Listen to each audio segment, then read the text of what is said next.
Welcome to Shattered Skies Stories. Please hit the like button and the subscribe button so you don't miss any sci-fi stories. Also put in the comments where you are listening in from. Now, sit back and relax. The screaming started at 3:47 a.m. Val Reeves was already awake, hunched over her workbench in the makeshift medical tent, when the first wail pierced the pre-dawn quiet of Sector 7. Her hand stilled on the biokinetic stabilizer she'd been repairing, a jury-rigged fusion of human engineering and salvaged remaker tech that looked more like an alien parasite than medical equipment. The scream wasn't human. Not entirely.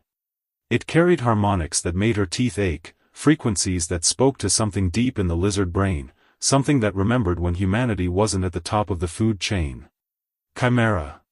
One of them was cascading. Val grabbed her field kit and bolted from the tent, combat boots splashing through the perpetual mud that plagued the refugee camp. Around her, the ramshackle settlement of canvas, corrugated metal, and desperation was coming alive with panic. Voices called out in dozen languages. Some human, some the clicking, whistling amalgamations that the half-made had developed to communicate when their vocal cords shifted mid-sentence. The screaming came from the eastern quadrant, near the children's barracks. Val's stomach clenched. Not a kid. Please, not one of the kids. She found the source in a circle of onlookers, their faces lit by the sickly bioluminescence emanating from the cascading chimera. It was Marcus Chen, one of the older residents, maybe 45 in human years, though the transformations made aging impossible to calculate. His body writhed on the packed earth, skin rippling like water as alien genetics reasserted themselves in chaotic, violent waves. "Everyone back!" Val shouted, dropping to her knees beside Marcus. She'd seen cascades before, but never this severe. Marcus's left arm had elongated, fingers fusing into chitinous claws. Geometric patterns of scales emerged and vanished across his torso. Most disturbing were his eyes. The pupils had dilated into hexagonal apertures, the irises shifting through spectrums of color that human eyes weren't meant to process. Can't stop it." Marcus gasped, his voice cycling through octaves as his larynx restructured itself. "Something's calling." Val opened her field kit with practiced efficiency. The biokinetic stabilizer was a clunky device the size of a briefcase, bristling with organic-looking sensors and neural interfaces. She'd reverse-engineered it from remaker medical tech found in the ruins of Detroit, spending 2 years figuring out how alien biotechnology meshed with human physiology. "Hold him steady," she called to the nearest bystanders, a pair of chimeras whose transformations had stabilized enough to maintain mostly human appearances. They grabbed Marcus's shoulders as Val attached the neural crown to his skull. The device hummed to life, its bioluminescent panels pulsing in sync with Marcus's erratic heartbeat. Through the neural link, Val felt an echo of what he was experiencing, the alien genetics clawing at his consciousness, rewriting his cellular structure according to some incomprehensible blueprint. But beneath that familiar chaos was something new. Something that made her blood run cold. A signal. Distant but growing stronger. Not random genetic drift, but purpose. Direction. Marcus's convulsions slowed, then stopped. His breathing steadied, though his transformed features remained locked in their alien configuration. The stabilizer had done its job, for now. But the device's readings were unlike anything Val had seen before. "Dr. Reeves?" The voice belonged to Kara, a teenage chimera whose gills fluttered nervously along her neck. "Is he?" "He'll live," Val said, though she wasn't entirely sure that was good news. The bio-reading suggested Marcus's transformation was only partially halted. Whatever signal was driving the cascade was still active, waiting. As if summoned by her thoughts, another scream echoed from the southern edge of the camp. Then another from the west. Then 3 more, overlapping in a symphony of inhuman anguish. The cascade was spreading. By sunrise, 17 chimeras had gone into cascade. Val had managed to stabilize 12 of them using every piece of alien tech in the camp's medical supplies. The other 5. She tried not to think about the other 5 as she stumbled into the camp's administrative center, a converted shipping container that served as headquarters for Dr. Elena Vasquez, the camp's official director and Val's closest thing to a friend among the pure humans. Elena looked up from a stack of incident reports, her dark eyes shadowed with exhaustion. At 53, she was old enough to remember the world before the Remakers came, young enough to have fought in the war's final battles. Unlike Val, she'd emerged with her faith in humanity intact. 17 confirmed cascades, Elena said without preamble. Federal Health Authority is demanding a full quarantine. They're calling it a contagion event. It's not a disease. Val collapsed into a chair, every muscle in her body aching from the night's work. I've run bioscans on all the affected individuals. There's no pathogen, no viral or bacterial agent. This is something else. Then what? Elena pulled up holographic displays from her workstation, medical data, genetic analyses, satellite imagery of similar camps across the continent. Because whatever it is, it's happening everywhere. Phoenix, Denver, the Detroit ruins, every major Chimera settlement is reporting cascade events. Val stared at the data streaming across Elena's screens. The pattern was unmistakable, simultaneous outbreaks across thousands of miles, affecting individuals with no direct contact. Not a disease spreading through conventional vectors, but something else. Something coordinated. Show me the frequency analysis, Val said. Elena's fingers danced across the interface, pulling up spectrographic data from the camp's monitoring equipment. The readings made Val's suspicions crystallize into certainty. Embedded within the biokinetic energy signatures of each cascade was a carrier wave, a specific frequency pattern that modulated just below the threshold of human perception. It's a signal, she said quietly. Someone is broadcasting to them. That's impossible. The Remakers were driven off-world 3 years ago. Command confirmed. Command confirmed what they wanted to hear. Val's voice carried more bitterness than she'd intended. That we'd won. That the threat was over. That we could all go back to pretending the last decade never happened. Elena fell silent. They both knew the official narrative was incomplete at best. The war hadn't ended with humanity's victory so much as the Remakers' sudden, inexplicable withdrawal. One day they were reshaping continents, transforming captured humans into living weapons. The next, their forces had simply left. No explanation, no terms of surrender. They'd abandoned their forward positions, their transformation facilities, even their wounded. They'd also abandoned the thousands of humans caught mid-process in their bioforges. Even if you're right, Elena said finally, what's the source? Where's this signal coming from? Val called up a map of the continental United States on the display. The cascade incidents formed a rough pattern, higher concentrations in the north and west, fewer reports from the eastern seaboard. But one region stood out as an anomaly. The Olympic Peninsula, she said, highlighting a section of Washington state. Look at the pattern. Every affected site is showing directional biokinetic resonance toward this region. That's wilderness. Nothing there but. Nothing that we know of. Val enhanced the satellite imagery, revealing hundreds of square miles of dense forest and rugged terrain. The Remakers held that territory for 8 months during the war. When they withdrew, Command wrote it off as strategically unimportant. Too remote, too difficult to patrol. Elena studied the map with growing unease. You think they left something behind? I think they never left at all. The emergency session of the camp council convened at noon in the mess hall, the only structure large enough to hold the 50-odd individuals who made decisions for the settlement's 3,000 residents. Val sat at the back, trying to ignore the suspicious looks from the pure, human administrators and the desperate hope in the eyes of the Chimera representatives. Dr. James Morrison, the Federal Health Authority's liaison to the camp, stood at the front of the room beside a holographic display showing cascade statistics. Morrison was everything Val had grown to hate about the post-war government: immaculate uniform, perfectly groomed appearance, and the kind of clinical detachment that made human suffering into spreadsheet data. The situation is clear, Morrison announced. We're facing a potential biological catastrophe.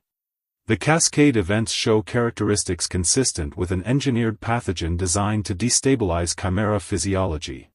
With respect, Dr. Elena interrupted from her seat at the council table, our preliminary analysis suggests. Your analysis is irrelevant.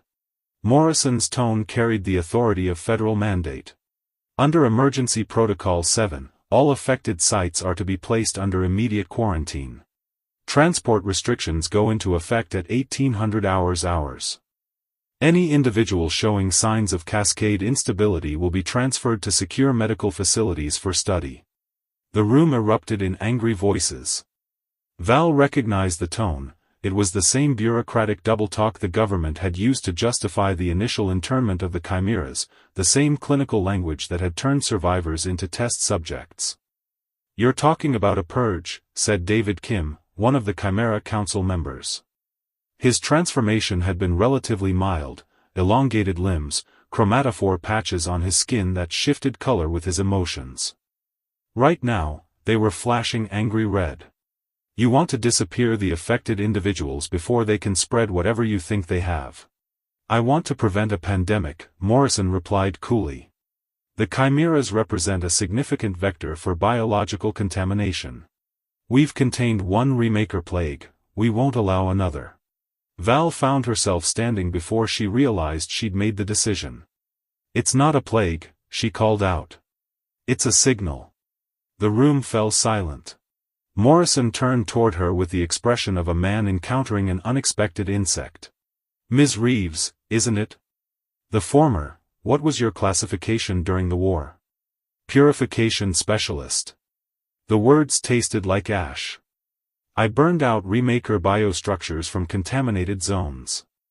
I know their technology better than anyone in this room. Then you should understand the threat they represent, even in death.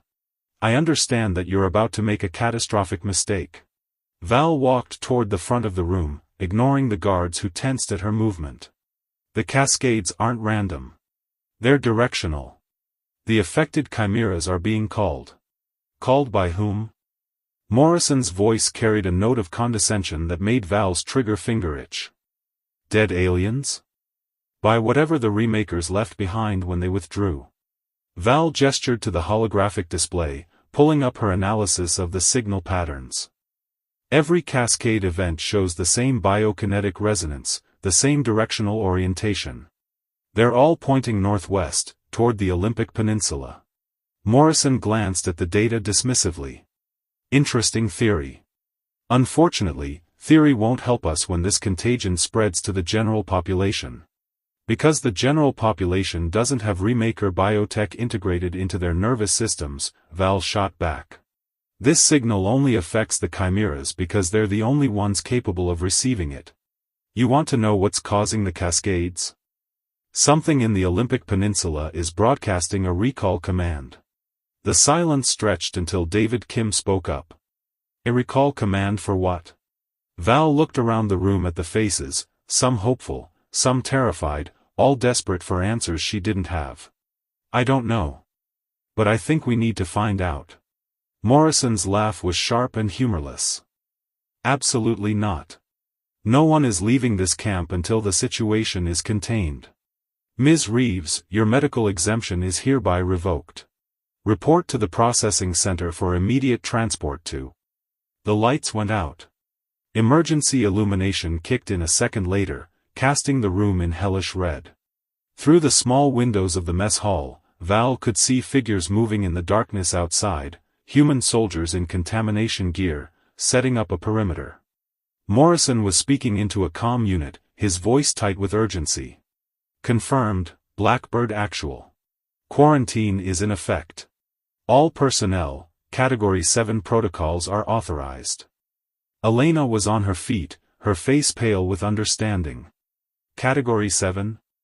James, that's purification, Val finished grimly. She knew the protocols. She'd written half of them. Through the windows, spotlights blazed to life, illuminating the camp in harsh white light.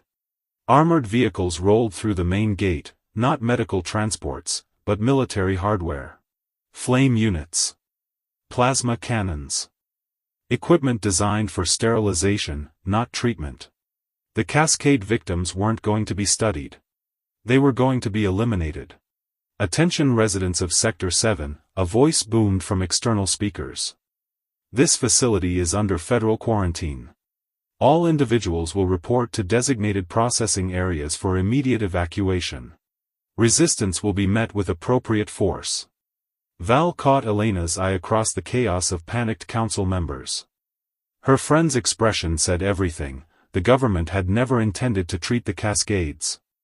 They'd been waiting for an excuse to implement a final solution to the Chimera problem. Emergency exit, Elena mouthed, nodding toward a concealed door behind the kitchen. It was part of the camp's informal evacuation plan, something they'd hoped never to use. Val nodded and began moving toward the back of the room, but David Kim grabbed her arm. His chromatophores were cycling through rapid patterns of blue and green, fear and desperate hope. "You said they're being called," he whispered urgently. "If there's something in the peninsula, something that can help us." "It's 800 miles through hostile territory," Val replied. "The government will have kill teams in the air within hours. Better than waiting for the purification squads." Around them, other chimeras were gathering, those who'd overheard the exchange, those who recognized the signs of another betrayal. Val saw Marcus Chen among them, his alien features still locked in their transformed state, his eyes bright with desperate determination. "How many?" she asked. "Maybe 30 who can travel," David said. "The rest?" He gestured helplessly toward the medical tents where the most severely affected Cascade victims lay sedated. "They can't be moved."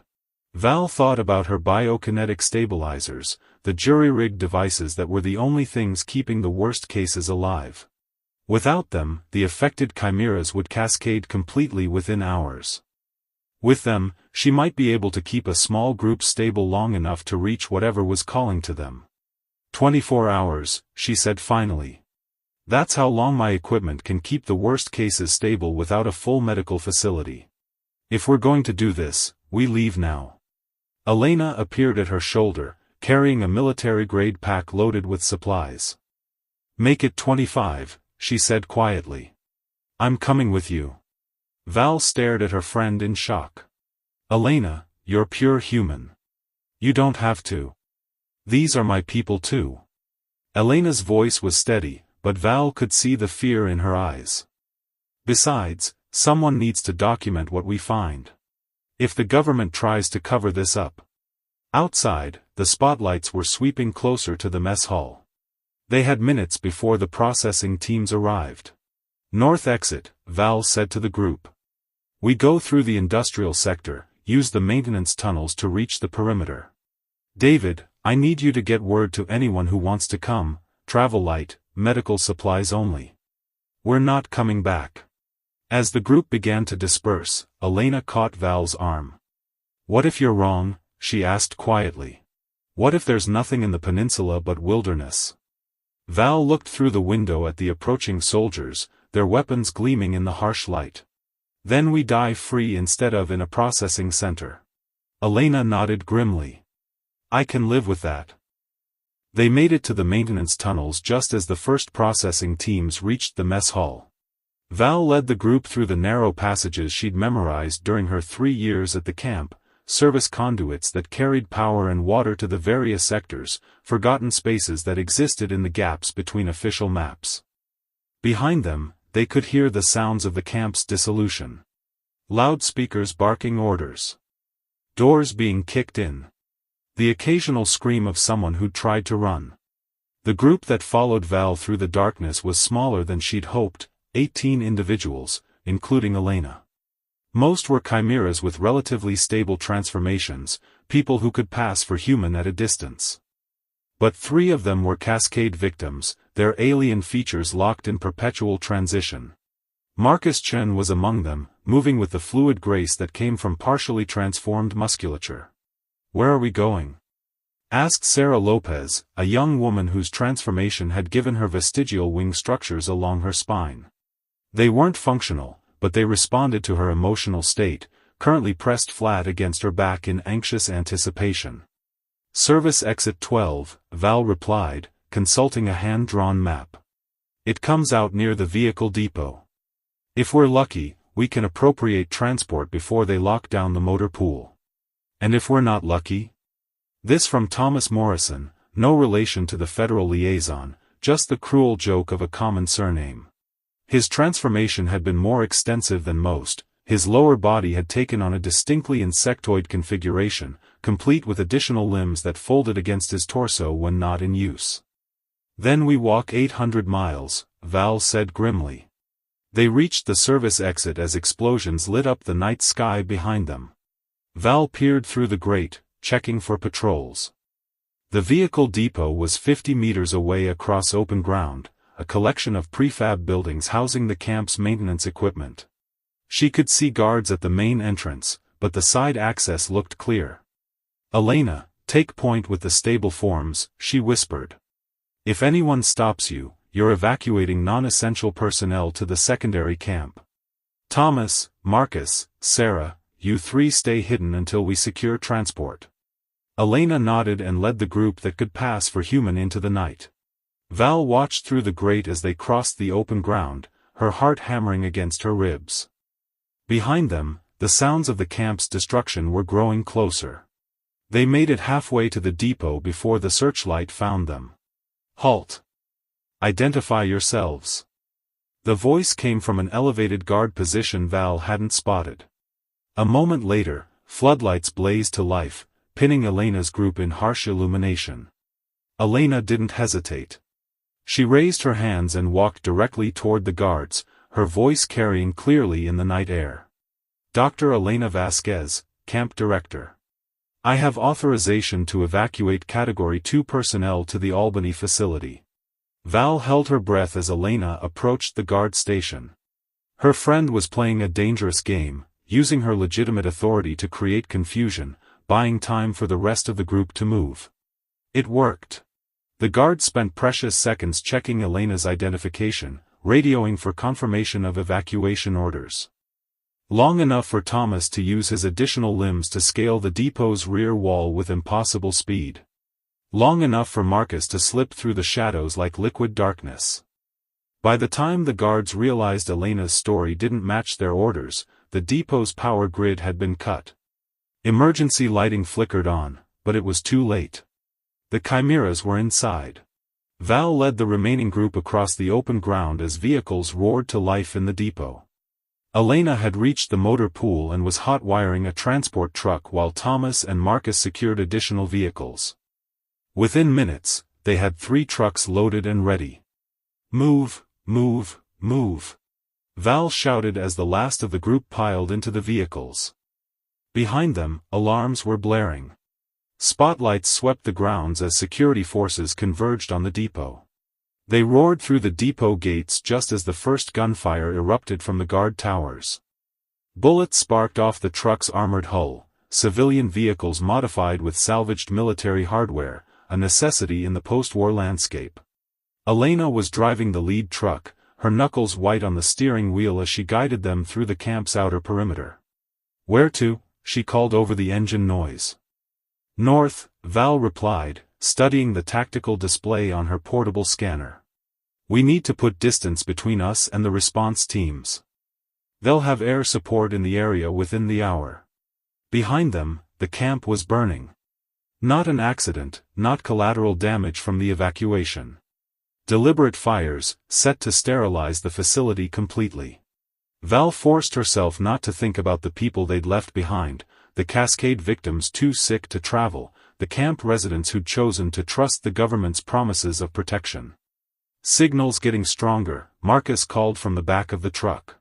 His alien senses were more acute than human ones, capable of detecting the biokinetic resonance that was calling to them. "Whatever's broadcasting, we're moving in the right direction." Val nodded, though her stomach churned with uncertainty. She was gambling 18 lives on her theory that something in the Olympic Peninsula was worth reaching. If she was wrong, they'd die in the wilderness. If she was right, she wasn't sure that was better. They drove through the night, following back roads and abandoned highways that threaded through the wasteland of post-war America. The landscape bore the scars of the conflict: twisted metal forests where remaker bioweapons had taken root, dead zones where human weapons had sterilized entire ecosystems, refugee settlements huddled around the skeletal remains of cities. By dawn, they'd covered nearly 200 miles. Val called a halt at an abandoned gas station, its signs faded and windows dark. They needed rest, food, and medical attention for the Cascade victims. Marcus was getting worse. His transformation continued to progress despite Val's stabilizers, alien features becoming more pronounced with each passing hour. His eyes had fully converted to the hexagonal configuration, and his skin showed complex patterns of bioluminescence that pulsed in rhythm with his heartbeat. "How long?" he asked as Val checked his vital signs with a handheld scanner. 12 hours, maybe 14. The biokinetic stabilizer attached to his skull was working at maximum capacity, its organic components glowing with the strain. "After that, the cascade will complete whether we reach the peninsula or not." Marcus nodded with calm acceptance. "Will it hurt?" "I don't know," Val admitted. The complete transformations we documented during the war, the subjects seemed to experience a kind of transcendence. But whether that was enlightenment or madness. She shrugged helplessly. "Maybe there's no difference," Marcus said quietly. Elena appeared at Val's shoulder, offering a cup of coffee brewed over a camp stove. The bitter warmth was a small comfort in the pre-dawn chill. "Reconnaissance team is back," she reported. "Highway 101 is clear for the next 50 miles, but there are government checkpoints north of Portland. We'll have to go around." "How much of a delay?" Val asked. 4 hours, maybe 6. "We'll have to use logging roads through the Coast Range." Val did the math in her head. The detour would put them in the peninsula with maybe 2 hours to spare, assuming Marcus's condition was representative of the other Cascade victims. Assuming they didn't run into military patrols. Assuming whatever was broadcasting the signal was actually there. Too many assumptions. Too many ways for this desperate gamble to end in death. "We keep moving," she decided. "Thomas, how are our other Cascade victims?" The insectoid chimera emerged from the shadows where he'd been standing guard, his additional limbs folded against his torso. "Sarah's stable, but Lisa." He shook his head grimly. "Her transformation's accelerating. I don't think she'll last the day." Lisa Reeves, no relation, despite the shared surname, had been one of the youngest residents of the camp. Barely 23 when she'd been captured by the remakers, she'd spent 2 years in a bioforge before the aliens withdrew. Her transformation had been extensive. Elongated torso, additional organs whose purpose remained mysterious, skin that could photosynthesize sunlight. She'd been stable for months before the cascade began. "Bring her to me," Val said. Lisa was conscious but barely coherent when Thomas carried her to the makeshift medical station Val had set up inside the gas station. Her skin flickered with patterns of light and shadow, and her breathing had taken on an odd rhythm, too fast, too shallow, as if her lungs were adapting to a different atmospheric composition. "The calling," Lisa whispered as Val attached monitoring equipment. "It's beautiful. Like music, but made of light and growing things." Val frowned at the bioscanner's readings. Lisa's transformation was indeed accelerating, but not randomly. The changes followed specific patterns, as if her body was adapting to environmental conditions that didn't exist on Earth. Or at least, hadn't existed on Earth before the remakers came. "What do you hear, Lisa?" Val asked gently. "Instructions," the young woman replied, her voice taking on harmonics that made the scanner readings spike. "How to breathe different air. How to see in spectrums that humans can't process. How to become what we were meant to be." The word sent a chill down Val's spine. During the war, captured humans had sometimes spoken similar phrases during the early stages of transformation. The remaker bioforges didn't just alter physiology, they implanted knowledge, instincts, entire behavioral patterns. Creating not just alien bodies, but alien minds to inhabit them. I need to document this, Elena murmured, activating a recording device. If we don't make it, someone needs to know what we learned. They loaded the trucks again as the sun crested the horizon. Lisa was too weak to sit upright, so they made a bed for her in the back of Val's truck. The other Cascade victims, Marcus and Sarah, rode with her, their transformations providing them with senses sharp enough to detect pursuit from miles away. The logging roads Elena had chosen were barely more than dirt tracks carved through dense forest. The truck's suspension groaned as they navigated fallen logs and washouts, climbing into the coast range through terrain that grew more alien with each mile. This region had been under remaker control for months during the war. Their bioweapons had taken root here, creating hybrid ecosystems that blended terrestrial and alien life. Trees grew in impossible spirals, their bark bearing geometric patterns that pulsed with bioluminescent activity. Streams ran in colors that had no names, their water supporting life forms that existed nowhere else on Earth.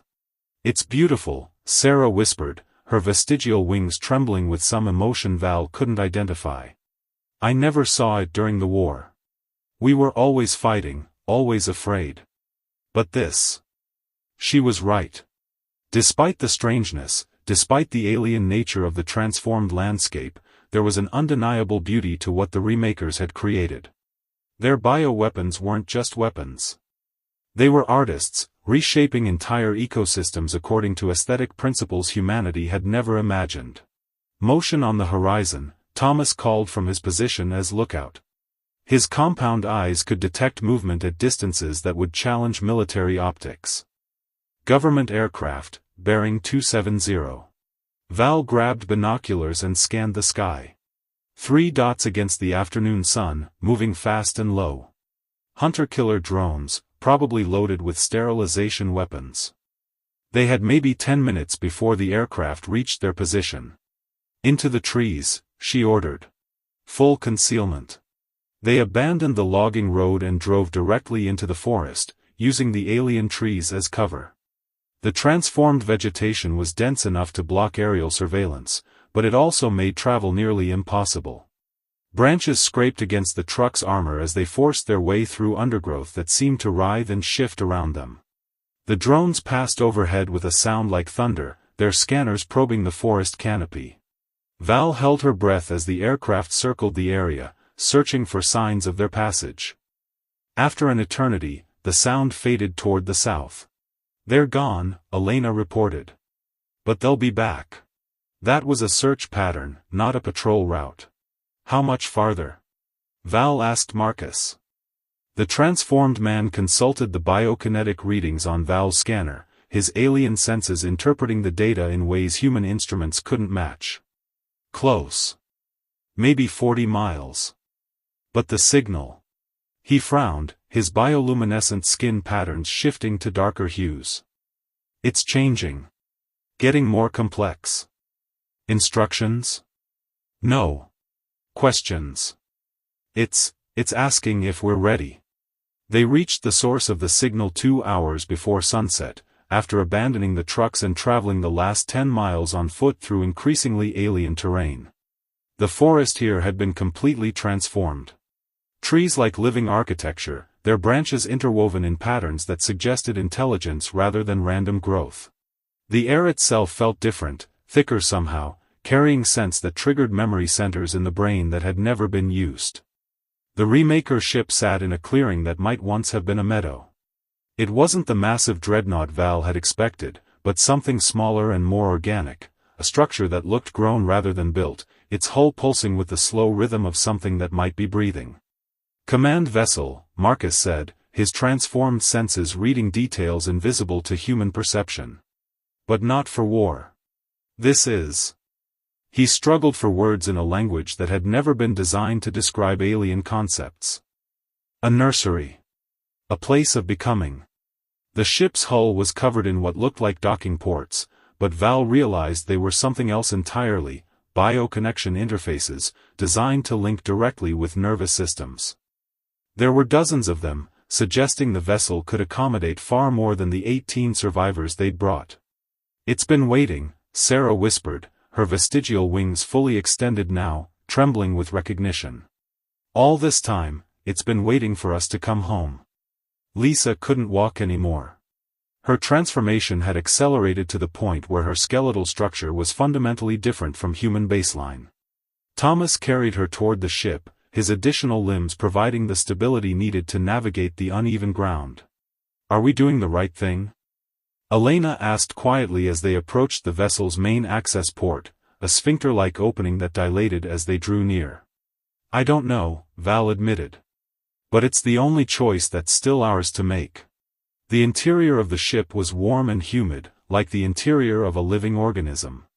Bioluminescent panels provided gentle illumination, revealing chambers and corridors that curved and branched according to principles of design that had nothing to do with human architecture. As they moved deeper into the vessel, Val could feel something responding to their presence. Not consciousness exactly, but awareness, as if the ship itself was waking up after a long sleep. They found the transformation chamber at the ship's heart, a vast spherical space filled with biomechanical apparatus that looked like a fusion of medical equipment and alien art. Connection interfaces lined the walls, each one configured for a different type of physiology. This is it, Marcus said, his voice carrying harmonics that resonated through the chamber. This is what we were being called to. Lisa was barely conscious now, her body locked in constant flux as competing genetic patterns battled for dominance. Thomas laid her gently on one of the biomechanical couches, where organic sensors immediately began interfacing with her nervous system. What happens now? Elena asked. The choice, Sarah replied, though her voice carried inflections that suggested the words weren't entirely her own. Complete the transformation, or remain forever between worlds.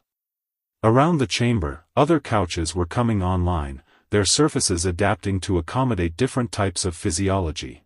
Val realized that the ship had been designed not just for humans, but for any species that might undergo remaker transformation. A universal solution to the problem of incompletely changed beings. The war, Val said slowly, understanding beginning to dawn. It was never about conquest. It was about integration. The remakers were trying to create something new, hybrid species that could exist in both environments. Marcus nodded, though his attention was focused on something Val couldn't perceive. They withdrew when they realized forced transformation wouldn't work. Free will is necessary. The process only completes when the subject chooses to accept it. One by one, the cascade victims moved toward the biomechanical interfaces. The ship's systems responded to their approach, adapting the equipment to their specific transformation patterns.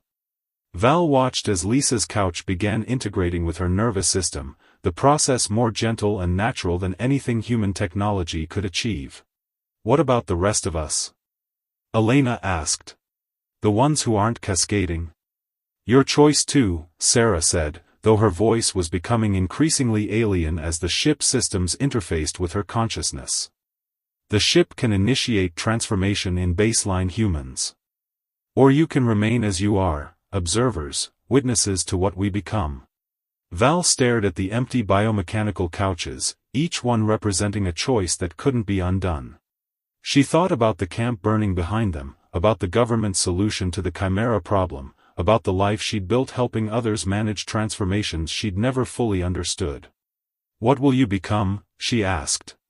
Marcus was already integrating with one of the interfaces, his transformed features taking on a serenity that was both beautiful and terrible. Something new, he said. Something that can exist in worlds we haven't imagined yet. Elena was documenting everything with her recording equipment, her hands steady despite the magnitude of what they were witnessing. Someone needs to tell the story, she said when Val looked at her questioningly. Someone needs to remember what really happened here. The transformation process was unlike anything Val had seen during the war. Instead of the violent rewriting of genetic patterns she'd documented in remaker facilities, this was gentle, collaborative. The ship's systems worked with each subject's existing biology, completing transformations that had been left incomplete, resolving conflicts between human and alien genetics. One by one, the cascade victims found peace. Their bodies stabilized into new configurations that were neither fully human nor fully alien, but something entirely new. Their consciousness expanded, becoming capable of processing sensory input from spectrums of reality that baseline humans couldn't perceive. They were still themselves, but more than themselves. Enhanced, expanded, evolved. As the last of the Cascade victims completed their transformations, the ship systems began preparing for departure. Val could feel the vessel's biomechanical systems coming online, feel the subtle shift in gravity as artificial field generators activated.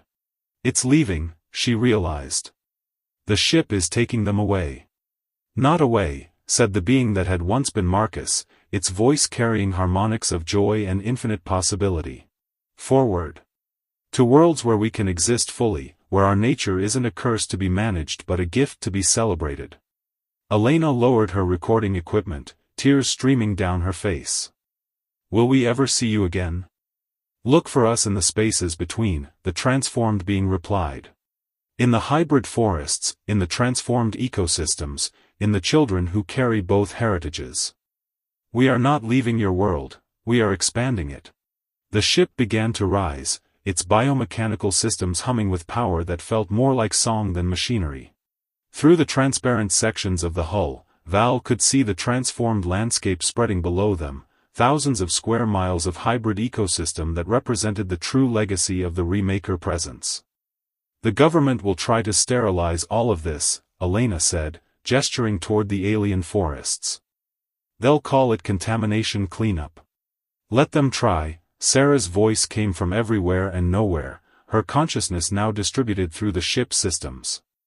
They can burn the trees, but they cannot burn the changes in the soil, in the water, in the air itself. What has been transformed will transform others. The integration continues. Val felt a moment of vertigo as the ship's artificial gravity adjusted to their new altitude. Below them, the Olympic Peninsula was revealing its secrets, not just the hybrid forests, but structures hidden beneath the canopy, biomechanical installations that had been dormant until now. The ship's departure was activating them, bringing online systems that had waited years for the right moment. A network, Val breathed, understanding the scope of what the Remakers had truly accomplished. They didn't just transform individuals, they transformed the entire region into a kind of living system. The first step, confirmed the collective voice of the transformed chimeras. Other networks exist, dormant, waiting. Not just on Earth, but on worlds throughout the galaxy. The integration is not a conquest, it is an invitation to join something larger than any single species. The ship broke through the cloud layer into brilliant afternoon sunlight. From this altitude, Val could see government aircraft approaching from the south, a full military formation, armed with sterilization weapons. They were too late to stop the ship's departure, but not too late to destroy the evidence of what had happened. Elena, Val said suddenly. The recording. You need to get that information out. Her friend nodded, already working with the ship's communication systems to transmit the data to secure servers around the globe. The story of the half-made, the truth about the Remaker transformation process, the location of the dormant networks, all of it uploaded to dozens of news outlets, scientific institutions, and underground resistance groups. The government could suppress the story in the United States, but they couldn't silence the entire world. Jump pods, announced the being that had been Thomas, his insectoid features now integrated into something that looked like living art. We can drop you outside the military perimeter. From there, you'll need to find your own way to safety.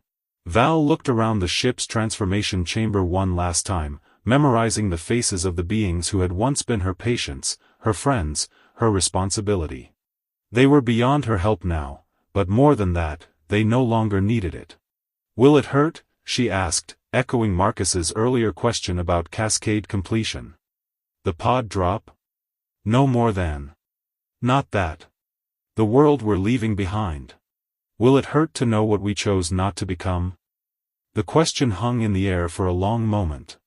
When the response came, it carried the voices of all 17 transformed individuals, harmonizing in patterns that spoke directly to the soul. Every choice involves loss, they said. But also possibility.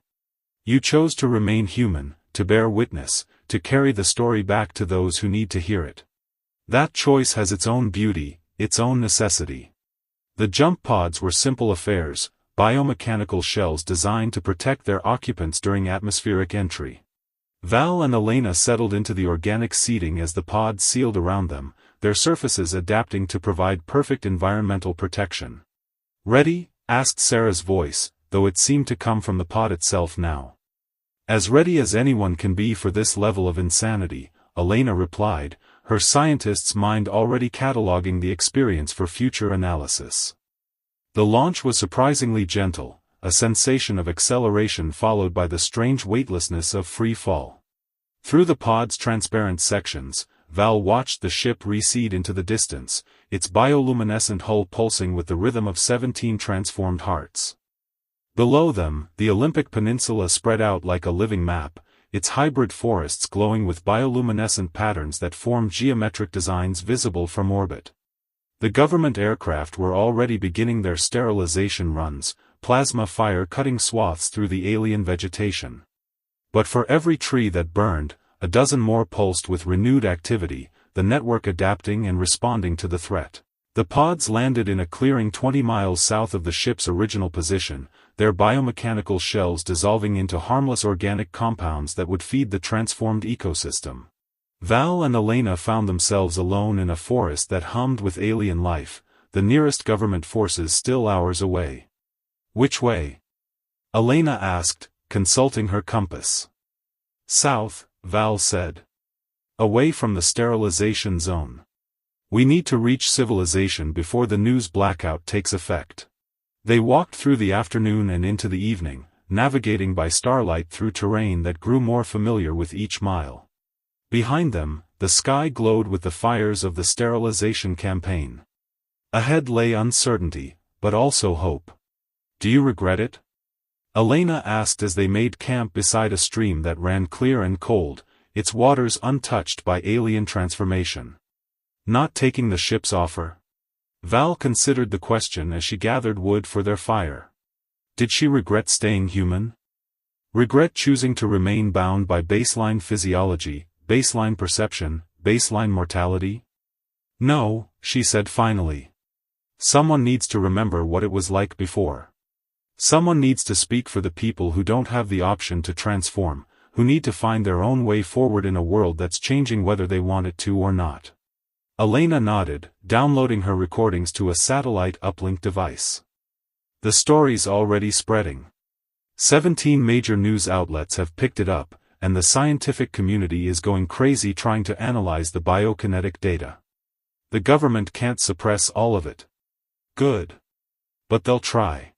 Val poked at the fire, sending sparks into the night sky. "There will be denials, cover-ups, official explanations that make it all sound like a terrorist incident or mass hallucination. Let them try. Truth has a way of surfacing, especially when it's this big." They sat in comfortable silence for a while, listening to the night sounds of a forest that was slowly returning to its terrestrial baseline. In the distance, they could hear the rumble of government aircraft, but the sterilization campaign was winding down. There was only so much they could burn before the international community started asking uncomfortable questions. "What happens now?" Elena asked. "Now we go home," Val said. "Or what's left of it.